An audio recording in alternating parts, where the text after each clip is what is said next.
നബി ഒന്ന് മരിച്ചു കിട്ടിയാൽ മതി, എന്നിട്ട് ഇത് പറയാൻ വേണ്ടിയിട്ട് ഇനി ഒരു നബിയും വരികയില്ല എന്ന രീതിയിലാണ് വിശുദ്ധ ഖുർആൻ. അത് നമുക്ക് നൽകുന്ന പാഠമാണ്. അല്ലയോ മുസ്ലിങ്ങളെ, ഈ നബി മരിച്ചു കഴിഞ്ഞാൽ മരിക്കും, അത് വിശുദ്ധ ഖുർആൻ പറയുന്നുണ്ട്. മരിച്ച നിങ്ങളൊരിക്കലും ഈ യൂസുഫ് നബിയുടെ ജനത പറഞ്ഞ പോലെ നിങ്ങൾ പറയരുത് എന്നൊരു മുന്നറിയിപ്പ് മുസ്ലിങ്ങൾക്ക് കൊടുത്താണ്. പക്ഷേ മുസ്ലിങ്ങൾ അതിനെ പാടെ അവഗണിച്ച് കളഞ്ഞിരിക്കുന്നത്. അള്ളാഹു താല അത്തരക്കാരെ കുറിച്ച് പറഞ്ഞ കദാലിക യുളില്ലുല്ലാഹു മൻ ഹുവ മുസ്രിഫും മുർതാബ്, ഇപ്രകാരം അതിര് കവിഞ്ഞ് പ്രവർത്തിക്കുന്നവരും, അതായത് പ്രവാചകനെ ധിക്കരിച്ചുകൊണ്ട് പ്രവാചകന്റെ അധ്യാപനങ്ങൾക്കെതിരിൽ പ്രവർത്തിക്കുന്നവരും സംശയാലുക്കളും വഴിപിഴച്ചവരാണെന്ന് അള്ളാഹു തീരുമാനിച്ചിരിക്കുന്നു. അതായത് ഈ സംശയത്തിൽ നിൽക്കുന്ന ഈ വിഭാഗം, നബി വരില്ല എന്ന് പറയുന്ന വിഭാഗം, ആ വിഭാഗത്തെ അള്ളാഹു തആല പറയുന്ന വഴിപിഴച്ചവരാണെന്ന്. അതുകൊണ്ട് ഇത്തരം വിശ്വാസങ്ങൾ നിങ്ങൾ വെച്ചു പുലർത്തരുതെന്ന്. അതിന് തൊട്ടടുത്ത വചനം ഒന്നുകൂടെ ഇത് വിശദീകരിക്കുന്നുണ്ട്.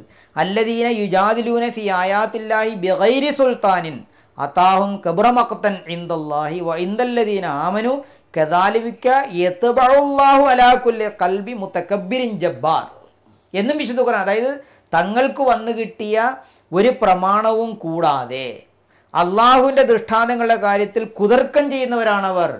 ഒരു തെളിവും വെക്കുന്നില്ല, ആ പ്രമാണമൊന്നും അവരെടുക്കൂല. അവർ വേറെ സ്വന്തം അഭിപ്രായങ്ങളാണ് പറയുന്നത്. അള്ളാഹുവിൻ്റെയും വിശ്വസിച്ചവരുടെയും അടുക്കൽ വളരെ കോപകരമാണത് ആ പ്രവൃത്തി നിങ്ങൾ ചെയ്യുന്ന, തെളിവില്ലാതെ സംസാരിക്കുക എന്ന് പറയും. ഇപ്രകാരം അഹങ്കാരിയും തന്നിഷ്ടക്കാരനുമായ ഏതൊരുവൻ്റെയും ഹൃദയത്തിന്മേൽ അള്ളാഹു മുദ്ര വെക്കുന്നതാണ്. അപ്പോൾ ഇത് മനസ്സിലാക്കി തരുന്നത് പ്രവാചകൻ വരില്ല എന്ന് പറഞ്ഞാൽ ഹിദായത്തിൻ്റെ കവാടം അവരിൽ അള്ളാഹ് അടച്ചു കളയുമെന്നുള്ള എത്തുബഉല്ലാ എന്ന് പറയുന്ന ഉദ്ദേശം അത് തന്നെയാണ്. ഇങ്ങനെ വ്യക്തമായ നിലയിൽ അള്ളാഹു താല യൂസുഫ് നബി അലൈഹി സ്വലാമിൻ്റെ ചരിത്രം ഉദ്ധരിച്ചുകൊണ്ട് മുസ്ലിം ഉമ്മത്തിനോട് പറഞ്ഞ് ആ ജനത അങ്ങനെ പറയും, നിങ്ങളങ്ങനെ പറയരുത്. അപ്പോൾ അതിനെ ധിക്കരിച്ചുകൊണ്ട് പറയുകയാണെങ്കിൽ അവർ വഴികേടിൽ തന്നെയാണെന്നാണ് വിശുദ്ധ ഖുർആൻ മനസ്സിലാക്കുന്നത്. അപ്പോൾ ഇവിടെ വളരെ വ്യക്തമായിട്ട് സൂറ അൽ മുഅ്മിൻ, അതായത് 40-ാമത്തെ അധ്യായത്തിലെ അൽ ഗാഫിർ എന്നൊരു പേരും കൂടി അതിനുണ്ട്. മുഅ്മിനിലെ 35-36 വചനങ്ങളാണ് മത്സ ഉദ്ധരിച്ചത്. ലയ്യബസല്ലാഹു മിൻ ബാദി റസൂല, ഇനി അള്ളാഹു ഒരു റസൂലിനെ നിയോഗിക്കുകയില്ല എന്ന് പറഞ്ഞാൽ കദാലിക യുളില്ലുല്ല, അങ്ങനെ പറയുന്നവന് ഈ നിലയിലാണ്, ഇങ്ങനെയാണ്, കദാലിക ഇങ്ങനെയാണ് അള്ളാഹു ദലാലത്തിലാക്കുന്നത്. അതായത് നബി വരികയില്ല, നബി വരുന്ന ഹിദായത്തിനാണ്, ഹിദായത്തുമായിട്ട് വരുന്ന പ്രവാചകൻ ഇനി വരികയില്ല എന്ന് പറയുന്നത് അള്ളാഹു ദലാലത്തിലാക്കിയ ആളുകളാണ്. അവന് ദലാലത്തിൽ നിന്ന് ഹിദായത്തിലേക്കുള്ള പ്രയാണമില്ല. അവരുടെ സ്വഭാവമാണ് സംശയാലുക്കളും ധിക്കാരികളുമായിരിക്കും. അപ്പോൾ ഖുർആനിൽ യൂസുഫ് നബിയുടെ കാലത്ത് നടന്ന ഒരു സംഭവം ഒരു വൃത്താന്ത വിവരണം എന്നോണം ഇവിടെ വിവരിക്കുമ്പോൾ അതിൽ നിന്ന് മുസ്ലിങ്ങൾ എടുക്കേണ്ട പാഠം എന്താണ്? അങ്ങനെയുള്ളൊരു വൃത്താന്തം തങ്ങളിൽ സാർത്ഥകമാകാതെ, അതായത് നബി വരില്ല എന്ന് പറഞ്ഞ് ലലാലത്തിലാകാതിരിക്കണം എന്ന സതുപദേശമാണ് ഇതിലുള്ളത്. അതല്ലാതെ അങ്ങനെ പറഞ്ഞവരുണ്ടായിരുന്നു, ഞങ്ങളങ്ങനെ പറഞ്ഞാൽ അങ്ങനെ ആവുകയില്ല എന്ന് വിചാരിച്ചവർ പറയുകയാണെങ്കിൽ പ്രമാണമില്ലാത്ത തർക്കമാണ്. അതിന് ശേഷമുള്ള ആയത്തിൽ പ്രമാണമില്ലാത്ത തർക്കമാണ്, ഹൃദയം മുദ്ര വെച്ചതുകൊണ്ട് ചിന്തിക്കാത്ത ജനങ്ങളാണ് എന്നാണ് അവിടെ മനസ്സിലാകുന്നത്. അപ്പോൾ വളരെ വ്യക്തമായിട്ട് ഇത് വഴികേടിൻ്റെ വിശ്വാസമാണ്, അഖീദ ദലാലത്തിൻ്റെതാണ് എന്ന് വ്യക്തമായിട്ട് പറയുന്നു. കാരണം വളരെ വ്യക്തമാണ്, നബി തിരുമേനി സല്ലല്ലാഹു അലൈഹി വസല്ലം ഹിദായത്തിൻ്റെ വഴി പറഞ്ഞു തരുന്നു, ഒരു പ്രവാചകൻ വരുമെന്ന്. ഖുർആൻ പറയുന്നു ഒരു പ്രവാചകൻ വരുമെന്നുള്ള കരാർ നിന്നിൽ നിന്ന് വാങ്ങിയിരിക്കുന്നു. എന്നിട്ട് വീണ്ടും നബി വരില്ല എന്ന് പറയുകയാണെങ്കിൽ ഈ വൃത്താന്തം അനുസരിച്ച് എന്നിട്ടും നബി വരില്ല എന്ന് പറയുകയാണെങ്കിൽ ഈ വൃത്താന്ത പ്രകാരം അവർ വഴികേടിൻ്റെ വിശ്വാസത്തിലാണ് എന്ന് നമ്മൾ സമ്മതിക്കേണ്ടി വരും. അപ്പോൾ ഇനി നമുക്ക് ഈ കാര്യത്തിൽ ചർച്ച ചെയ്യാനുള്ളത്, ഖാത്തം എന്ന വായത്തിന് ഖാത്തമൻ നബീൻ എന്ന് പറഞ്ഞാൽ അവസാനത്തെ നബി എന്ന് പറഞ്ഞാൽ ഇനി നബി വരില്ല, ഒരു തരത്തിലുള്ള നബിയും വരികയില്ല എന്ന നിലയിൽ പറയുകയാണെങ്കിൽ വഴികേടിൻ്റെ വിശ്വാസമാണ്. ഇനി ഒരു പ്രവാചകൻ വരുമെന്ന് പറയുകയാണെങ്കിൽ അത് മുഹമ്മദ് മുസ്തഫ സല്ലല്ലാഹു അലൈഹി വസല്ലം പറഞ്ഞ നിലക്കാണ് വരുന്നത്. അപ്പോൾ അവസാനത്തെ എന്നത് ശരീഅത്തോടു കൂടിയുള്ള നബുവത്തിൽ അവസാനത്തേതും മുഹമ്മദ് മുസ്തഫ സല്ലല്ലാഹു അലൈഹി വസല്ലം നബുവത്ത് വരുന്നതിൽ ഖാത്തമുൻ നബിയും എതിരല്ല എന്നുള്ളതും നാം മനസ്സിലാക്കേണ്ടി വരും. അല്ലെങ്കിൽ ബുദ്ധിമുട്ടുകൾ ഏറെ, അതായത് ഖുർആൻ വിരുദ്ധമായിട്ടുള്ള വിശ്വാസം വെക്കേണ്ടതായിട്ട് വരുന്നു. അപ്പോൾ ഖാത്തം എന്ന പ്രയോഗം ഖുർആനിൽ വേറെയും വന്നിട്ടുണ്ടാവും. ഒന്ന് ഖാത്തം എന്ന നിലയിൽ വന്നിട്ടില്ല. നമ്മളിവിടെ പറയുന്നൊരു സംഗതി ഖാത്തമൻ നബീൻ എന്നാണ്, നബിമാരുടെ കൂടെ ഖാത്തം എന്ന പദം പ്രയോഗിച്ചിരിക്കുന്നത്. ഇങ്ങനെ ബഹുവചനത്തിൻ്റെ കൂടെ ഖാത്തം എന്ന പദം ഇസ്മ ആലത്ത് ഉപകരണനാമം ഉപയോഗിച്ചാൽ അതിന് ആ സമൂഹത്തിലെ അവസാനത്തെ ആളെന്നുള്ള അർത്ഥമേ ഇല്ല. അറബിയിൽ അങ്ങനെ ഒരു ഭാഷ അർത്ഥമില്ല. പക്ഷെ ചില ആളുകൾ എന്ത് ചെയ്യുന്ന വെച്ചാൽ ഖത്തമ് ഖുർആനിലുണ്ട്. ഖാത്തമൻ നബീൻ എന്നതിന് നമ്മൾ പറയുമ്പോൾ ഖത്തമെന്ന് ഖുർആനിലുണ്ട്. പ്രധാനമായിട്ട് അടിപൊളി എന്ന് പറഞ്ഞാൽ അടിക്കൊരർത്ഥമുണ്ട്, പൊളിക്ക് വേറൊരു അർത്ഥമുണ്ട്. രണ്ടും കൂടി കൂട്ടി പറയുമ്പോൾ സംയുക്ത പദത്തിന് അർത്ഥം മാറും. അപ്പോൾ ഖാത്തമൻ നബീന് ഖത്തമിന് മാത്രം അർത്ഥം പറഞ്ഞിട്ട് ചില ആളുകൾ നമ്മളെ വഞ്ചിക്കാറുണ്ട്. എന്നാൽ അങ്ങനെ ഒരു അർത്ഥം പറഞ്ഞാൽ നിൽക്കുമോ ഇല്ല എന്നുള്ള കാര്യം നമ്മൾ അന്വേഷിച്ച് നോക്കണം. അപ്പോൾ ഖുർആനിൽ ഏകദേശം 8 സ്ഥലങ്ങളിലോ 9 സ്ഥലങ്ങളിലോ ഈ പ്രയോഗം വന്നിട്ടുണ്ട്, ഖത്തം എന്നുള്ള പ്രയോഗം. അത് ഉദ്ധരിച്ചുകൊണ്ട് ജനങ്ങളെ വഞ്ചിക്കാൻ വേണ്ടി പുസ്തകങ്ങൾ എഴുതിയവരുണ്ട്. അപ്പോൾ അതിൽ 1-2 സ്ഥലങ്ങൾ മനസ്സിലായോ ഖത്തം നബീനെ ഖത്തം എങ്ങനെയാണ് ഖുർആനിൽ വന്നിട്ടുള്ളതെന്ന് പറഞ്ഞാൽ നല്ലതാണ്. പൊതുവെ അഹമ്മദികൾക്കെതിരെ നുബുവത്തിന് ഉണ്ടാവുകയില്ല, റസൂലുള്ളാഹി സ്വല്ലല്ലാഹു അലൈഹി വസല്ലമയോടുകൂടെ തന്നെ പ്രവാചകത്വം അവസാനിച്ചു, ഇനി റസൂലുള്ളാഹിന്റെ ഉമ്മത്തിൽ നബി വരില്ല എന്ന് പറയുന്നതിന് ഈ ഖാത്തമൻ നബീൻ എന്നുള്ള ആയത്താണ് എടുക്കുന്നത്. മാത്രമല്ല അവർ ആ ആയത്തിനെ വിവരിക്കുന്നതിന് വേണ്ടിയാണ് ഖുർആനിലുള്ള ഖത്തം എന്നുള്ള ലഫ്ലുകൾ വാക്കുകളൊക്കെ തന്നെ തുരുതുര അങ്ങനെ എടുത്തിട്ട് അവിടെ മുദ്ര വെക്കലാണ് മറ്റാണ് മറിച്ചാണെന്ന് പറഞ്ഞിട്ട് കവാടത്തെ അടക്കുന്നത്.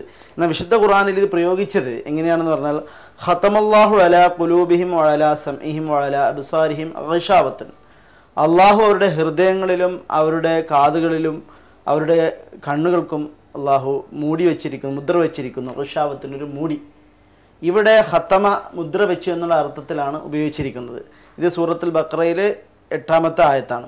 അതുപോലെ തന്നെ അൽയൗമ നഖ്തിമു അലാ അഫ്വാഹിഹിം വതുകല്ലിമുനാ ഐദീഹിം വതഷ്ഹദു അർജുലുഹും ബിമാ കാനു യക്സിബുൻ, സൂറ യാസീനിലുള്ള 65-ാമത്തെ ആയത്താണിത്. ഇവിടെയും അൽയൗമ നഖ്തിമു, നമ്മൾ ഈ ദിവസം മുദ്ര വെക്കുന്നു എന്നുള്ള ഇതിൽ. അപ്പോൾ ഇത് മുദ്ര വെക്കുക എന്ന് പറഞ്ഞാൽ ഇനി ആരും വരികയില്ല എന്നുള്ള അർത്ഥത്തിലാണോ ഇത് ഉപയോഗിച്ചത് എന്നുള്ളത് വിശദീകരിക്കേണ്ട കാര്യങ്ങളാണ്. ഒരിക്കലും അങ്ങനെയല്ല. തീർച്ചയായും അതിൻ്റെ ക്രിയാരൂപം, ഈ ഖത്തമനെ അതിൻ്റെ ക്രിയാരൂപം മാറുന്നതിനനുസരിച്ച് അതിൻ്റെ അർത്ഥം മാറുന്നു എന്നുള്ളതാണ്. ഖത്തമ അത് ഇവിടെ തന്നെ ഈ ആയത്തിൽ തന്നെ നമുക്ക് എടുക്കാം. ഖത്തമല്ലാഹു അലാ ഖുലൂബിഹിം വഅലാ സമഇഹിം, അവരുടെ ഹൃദയങ്ങളിലും കാതുകളിലും അള്ളാഹു മുദ്ര വെച്ചിരിക്കുന്നു. ആരുടെ? നിഷേധികളുടെ. അപ്പോൾ നിഷേധം കാരണം അവിടെ മുദ്ര വെക്കുമ്പോൾ അവിടെ ഈമാൻ ഇനി കയറുകയില്ല എന്നുള്ളത് പ്രയോഗത്തിലെടുത്താലും നിഷേധം മാത്രമേ അവിടെ കയറുന്നുള്ളൂ. ഒന്നും കയറാത്ത സ്ഥലം എന്നുള്ള മുദ്രയല്ല. അൽയൗമ നഖ്തിമു അലാ അഫ്വാഹിഹിം പിന്നെ തുകല്ലിമു അൽസിന പിന്നെ ഐദീഹിം തഷ്ഹദു അർജുലുഹിം എന്ന് വരുന്നു യാസീനിൽ. ഇന്ന് അവരുടെ വായിൽ നാം മുദ്ര വെച്ചിരിക്കുന്നു. എന്നാൽ ഖുർആനിൽ തന്നെ മറ്റൊരിടത്ത് വളരെ വ്യക്തമായിട്ട് അവരുടെ തഷ്ഹദു അൽസിനത്തുഹും, അവരുടെ നാക്കുകൾ എന്ന് സാക്ഷി നൽകുമെന്നും പറയുന്നുണ്ട്. അപ്പോൾ വായിൽ മുദ്ര വെച്ചിട്ട് പിന്നെ സാക്ഷി നൽകാൻ നാക്കുകൾ വരുമ്പോൾ തീരെ മിണ്ടാത്ത അർത്ഥത്തിലല്ല, അതൊരു പ്രയോഗമാണ്. ആ പ്രയോഗത്തിന് എന്താണ് അർത്ഥമെന്ന് അറബി ഭാഷയിലുണ്ട്. ഖിതാമുഹു മിസ്കുൻ, അതായത് സ്വർഗത്തിൽ കുടിക്കാൻ നൽകപ്പെടുന്ന പാനീയങ്ങൾ കസ്തൂരിയുടെ മുദ്ര എത്രയാണ്. അപ്പോൾ കുടിക്കാൻ കൊടുക്കുന്ന ബോട്ടിൽ മുദ്ര വെച്ചിട്ട് അത് പിന്നെ കുപ്പികളിൽ കൊടുക്കുന്നതല്ലോ. മുദ്ര വെച്ചു എന്ന് പറഞ്ഞാൽ അത് തുറക്കേണ്ടി വരും, അത് എടുക്കേണ്ടി വരും. അവിടെ എത്രയുള്ള സംഭവം? നോ അഡ്മിഷൻ എന്ന സ്ഥലത്ത് എഴുതി വെച്ചാൽ അതിൻ്റെ അർത്ഥം ആരും അങ്ങോട്ട് കയറൂല എന്നാൽ അവിടെ ചുമര് വെച്ചാൽ പോരെ. നോ അഡ്മിഷൻ എന്ന് എഴുതി വെക്കുമ്പോൾ അതിൻ്റെ ആൾക്കാർ അവിടെ കയറും. കുഫർ കൊണ്ട് ഖത്തമ് മുദ്ര വെച്ചാൽ കുഫർ അങ്ങോട്ട് കയറും, വേറെ ഒന്നും അങ്ങോട്ട് കയറൂല. അതേപോലെ നാക്കിന് മുദ്ര വെച്ചാൽ ആ നാക്കിന് പിന്നെ അള്ള പറയുന്നതിലൊക്കെ സംസാരിക്കുള്ളൂ. ആ വായിന് മുദ്ര വെച്ചാൽ പിന്നെ അവരുടെ നാക്കുകൾ സാക്ഷ്യം വഹിക്കുന്നു, അള്ള പറയുമ്പോൾ അതിനനുസരിച്ച് സംസാരിക്കും. അതിന് അനുവാദം കിട്ടണം. അപ്പോൾ മുദ്ര എന്നുള്ളത് ഓതറൈസേഷൻ, ഒരു സംഗതിയെ പിന്നെ അധികാരപ്പെടുത്തുകയോ അതിൻ്റെ അംഗീകാരത്തിനോ വേണ്ടിയാണ് മുദ്ര ഉപയോഗിക്കുന്നത്. ഒരു സാധനം നിർത്താൻ വേണ്ടി ലോകത്ത് ഒരു സീലും വെച്ചിട്ടില്ല. ഇപ്പോൾ പോലീസ് ഒരു പള്ളി പൂട്ടി സീൽ വെച്ച് പറഞ്ഞാൽ പിന്നെ ആ പള്ളി പോലീസ് വന്നാൽ തുറക്കും, ഇവർക്ക് തുറക്കാൻ പറ്റില്ല എന്നാണ്. ഒരു വീടിന് സീൽ വെച്ചു എന്ന് പറഞ്ഞാൽ വീട് പിന്നെ കോടതി വന്നിട്ട് കേസെടുത്ത് അവസാനം തുറക്കുക. തുറക്കാത്ത സാധനം സീലുണ്ടോ? ഒരു കത്തിന് സീൽ വെച്ച് പറഞ്ഞാൽ പിന്നെ കത്ത് തുറക്കൂലെന്നർത്ഥം. ഇപ്പോൾ ഞാനൊരു കത്ത് എഴുതി അത് ഇയാളെ പേരിൽ അയച്ച് ഇവിടുന്ന് അയക്കുമ്പോൾ അദ്ദേഹത്തിന് ഒരു പോസ്റ്റ് ഓഫീസിൽ ചെല്ലുമ്പോൾ പോസ്റ്റ് ഓഫീസിൽ സീൽ വെച്ച്, അടുത്ത ഡെലിവറി പോസ്റ്റ് ഓഫീസിൽ ചെല്ലുമ്പോൾ അവിടെ ഒരു സീൽ വെച്ച്. അതിൻ്റെ അർത്ഥം 2 സ്ഥലത്ത് തുറക്കാൻ പാടില്ല എന്നാണ്. പിന്നെ ഇയാളെ കൈ കൊടുത്താൽ തുറക്കൂലേ അത്? അപ്പോൾ സീല് വെക്കൽ തുറക്കാം. പശ തേച്ച് ഒട്ടിക്കലാണ് ഇഷ്ടമെന്ന് പറയണം. ഈ തുറക്കാതിരിക്കാൻ പശ വെച്ച് ഒട്ടിക്കലാണ്, അല്ലാതെ സീൽ വെക്കലല്ല. പിന്നെ ഈ സീല് മെയിൽ ബാഗിൻ്റെ മുകളിലൊരു സീൽ ഉണ്ടാവും, അത് തുറക്കാതിരിക്കാൻ അടുത്ത പിന്നെ ബ്രാഞ്ച് പോസ്റ്റ് ഓഫീസിൽ നിന്ന് പോകുന്നത് ഒരു സീൽ വെക്കും, ബ്രാഞ്ചിൽ നിന്ന് പോയതാണെന്നുള്ള അധികാരപ്പെടുത്തിക്കൊണ്ട്. അടുത്ത മെയിൻ ബ്രാഞ്ച് ചെല്ലുമ്പോൾ അത് തുറക്കും, എന്നിട്ട് അവരെ സീല് വേറെ വെച്ചിട്ട് മാറ്റിയിടും. അപ്പോൾ അധികാരപ്പെടുത്തുന്നതിന് വേണ്ടി മാത്രമാണ് സീലുകൾ ഉപയോഗിച്ചിട്ടുള്ളത്. ഇവിടെ ഖാത്തമുൻ നബീൻ എന്നതിന് സാക്ഷാൽ അർത്ഥം മുദ്ര എന്നാണ് സൗദി അറേബ്യയിൽ നിന്ന് പ്രസിദ്ധീകരിക്കുന്ന മലയാള ഖുർആനിൽ എഴുതിയിട്ടുണ്ട് അടിക്കുറിപ്പ്. അപ്പോൾ മുദ്ര ഒരിക്കലും അവസാനിപ്പിക്കുന്നതിന് വേണ്ടിയല്ല. പിന്നെ ആളുകളെ പറ്റിക്കാൻ വേണ്ടി എന്നവർ പറയുന്നറിയാം, എല്ലാ കത്തും എഴുതിയിട്ട് അവസാനമാണല്ലോ സീൽ വെക്കലെന്ന്. അപ്പോൾ ലെറ്റർ ഹെഡിൻ്റെ മുകളിൽ സീൽ ഉണ്ടെങ്കിലോ ബാക്കി മുഴുവൻ കത്തും വേണ്ടാത്തതെന്ന് അതിനർത്ഥം. അപ്പോൾ സീലിനെ തെറ്റിദ്ധരിപ്പിച്ചുകൊണ്ട് ആളുകളെ ഉദ്ധരിപ്പിക്കുന്ന ഒരു സംഗതിയാണെന്നല്ലാതെ ഇതിൽ യാതൊരു വിധത്തിലും സീല് എന്നതുകൊണ്ട് വെക്കാൻ പറ്റില്ല. സീല് അധികാരപ്പെടുത്തിയാണ്. നബിമാരാണെന്ന് സാക്ഷ്യപ്പെടുത്തുന്ന ആളാണ് മുഹമ്മദ് മുസ്തഫ സല്ലല്ലാഹു അലൈഹി വസല്ലം. ഇനി ഒരു പ്രവാചകൻ വന്നാൽ പ്രവാചകനാണെന്ന് സാക്ഷ്യപ്പെടുത്തേണ്ടത് മുഹമ്മദ് മുസ്തഫ സല്ലല്ലാഹു അലൈഹി വസല്ലമാണ് എന്നേ അതിനർത്ഥം കിട്ടുകയുള്ളൂ. ഇനി നമുക്ക് ഇത് അറബി ഭാഷയിൽ എങ്ങനെയാണ് പ്രയോഗിക്കുന്നത് എന്ന് മനസ്സിലാന്ന് പറഞ്ഞാൽ നല്ലതായിരുന്നു. ഈ ഖാത്തം എന്നത് ഖത്തമ് എന്ന ധാതുവിൽ നിന്നുള്ള ഇസ്മെ ആല, മൗലവി നേരത്തെ പറഞ്ഞ പോലെ സാമഗ്രി നാമമാണ്.